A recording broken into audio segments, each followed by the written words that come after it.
पतिव्रतेच्या गळ्यात धोंडा आणि गणिकेनं मात्र रत्नजडीत हार गळ्यात डौलानं मिरवत राहायचं, ही कुठली आली व्यवस्था?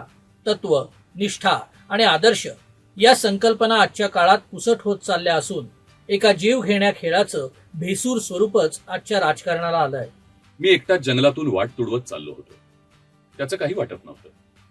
लहानपणापासूनच मला एकटं असण्याची सवय होती.